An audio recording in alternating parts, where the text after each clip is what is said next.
Hi, listeners. Stories have so much power, and so does whoever controls the narrative. It is time that we dissect and analyze these stories. I am Vipul, and this is Folk Tales.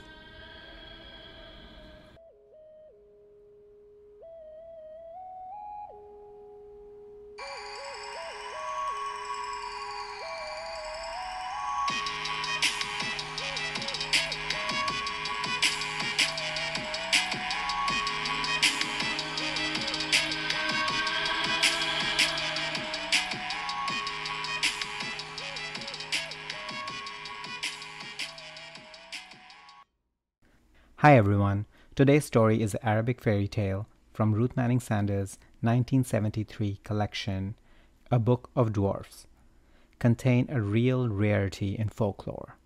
A dwarf who is not a magical miner from underground, just a very vulnerable human being. And on that note, it's story time. Little Mukra is the affectionate nickname given by a loving father. But then his father dies, and when the orphan boy turns to the rest of his family for help, they will have nothing to do with him. More specifically, they tell him, "Be off with you and don't come pestering your betters, you hideous dwarf." So little Mukra puts on his father's turban and ties on his father's knife and goes forth to seek his fortune alone. Unfortunately, his relatives haven't cornered the world's market in bigotry. Everywhere he goes, he's only laughed at and tossed a few scrapes if he's lucky.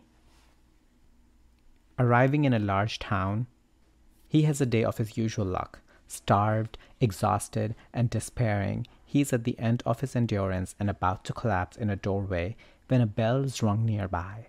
"Supper!" shouts a voice from the end of the street. "Everyone who's hungry, come to supper!"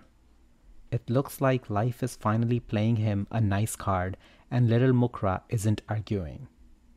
But neither is he the only one to hear the call. The street is suddenly full of stray dogs and cats, all racing towards the same open door faster than little Mukra can move, and he only just manages to slip inside before it slams shut. He trips over in his haste and is dragged to his feet by a woman in long silk robes that are appropriately embroidered with cats. She is unimpressed by his presence. "I don't feed people," she shouts at him. But he is in such a terrible state that she gives him some food anyway and lets him fall asleep in her house. He wakes up in what may be the world's first pet salon. It is a beautiful room furnished with many little red velvet sofas, each of which is occupied by a sleeping cat or dog. The shouting woman may feed the strays and let them stay the night with her, but these are her adored children, and having considered the matter, she decides that little Mukra can stay to help her look after them. He is one-man entourage for her gloriously spoiled pets while she is out during the day, and takes over the feeding of the strays when she comes home in the evening. She does not speak very kindly of these animals, and in fact she is not very kind to little Mukra either. She works him hard, she doesn't pay him wages, and when she gets angry she growls ferociously and shakes all the breath out of his body. But she doesn't mock him for how he looks, and he always has plenty to eat. How can he leave the comparative safety of her house when he has nowhere better to go? He's standing at the window one day, looking down into the street and thinking about this problem, when a soft voice behind him remarks on the terrible condition of his slippers. He turns around to find a small white dog sitting at his feet. Animals in fairy tales only talk when they have excellent advice to give, and this dog is no exception. It suggests little Mukra take his due wages and leads him up into a cluttered garret to find some money. Instead, though, little Mukra becomes enchanted by a beautiful crystal vase that screams and actually leaps suicidally out of his hands. Well, there's no going back now, and no time to think either. In a mad panic at what his employer will do to him if she returns to find the shards of crystal, little Mukra snatches up a pair of old slippers he sees lying in the corner, runs down the street, and keeps running until he reaches the outskirts of the town. That's when he tries to stop and discovers that the shoes have ideas of their own. They don't care if he's tired, they were made for running, and running is what they will do. At last, he cries, "Whoa!" like he's talking to a pair of runway horses. And to his relief, they respond. Exhausted, but also hopeful, he falls asleep beside the road with the magic slippers clutched to his chest. He wakes up to the frantic panting of the small white dog. It had followed him all the way from his employer's house, though it meant running through the night so as to deliver the explanation little Mukra wouldn't stop to hear before. The slippers won't just run. If he uses them right, he will fly as well.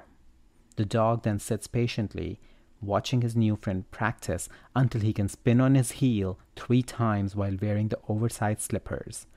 Having mastered the magic, little Mukra catches up to the dog under his arm and wishes himself over to the Sultan's palace. The warrior outside the gates take one look at the two of them and burst out laughing. He only laughs harder when little Mukra challenges the fastest of the Sultan's messenger to race, but considers it is such a good joke that he delivers the message, and the Sultan is intrigued enough to allow little Mukra into his presence. Soon the dwarf has an entire court laughing at him.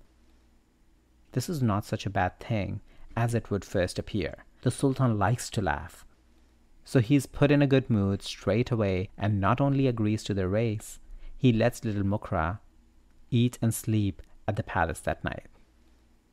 In the morning, there's a sharp mismatch at the starting point. The Sultan's fastest messenger, a tall man with very long legs, and a young dwarf in his oversized old slippers. When little Mukra starts to spin on his heel, the crowd laughs at the sight, but then little Mukra stops spinning and starts flying instead. 3 times he whirls around the racecourse set out by the Sultan, and by the time he alights, the messenger hasn't even reached the end of his first lap. The laughter turns to cheers. Little Mukra asks if he has earned a place among the Sultan's messengers. The answer is no. He will lead them. So little Mukra is given a home at the palace and work he loves, and he lives happily ever after with his friend, the small white dog. The end. This is a sweet story on many levels. Little Mukra himself is an unlikely hero. His enemy is not a vengeful sorceress or dastardly king. It is the widespread bigotry of ordinary people. He overcomes it by dogged persistence. Though a bit of magic doesn't hurt, of course. As for the shouty woman, well, I wouldn't want to work for her, but as pet owners go, she is a heroine. She is also a one-woman animal welfare league to a town's worth of strays. This is a fairy tale that takes on human prejudice and is the marginalized, the waifs, the strays that come off best. Basically, this story just makes me happy. And on that note, bye for now. Let me know your thoughts on the story and our discussion by emailing me on woketalespodcast@gmail.com or through social media at woketalespodcast on Instagram and woketalespod on Twitter. And please rate, review, and like Woke Tales Podcast, and don't forget to subscribe so you can easily access our weekly stories. If you have any story recommendations, or if you want to come dissect and analyze a story with me, give me a shout out on email or social media, because whatever you do, keep dissecting and keep analyzing.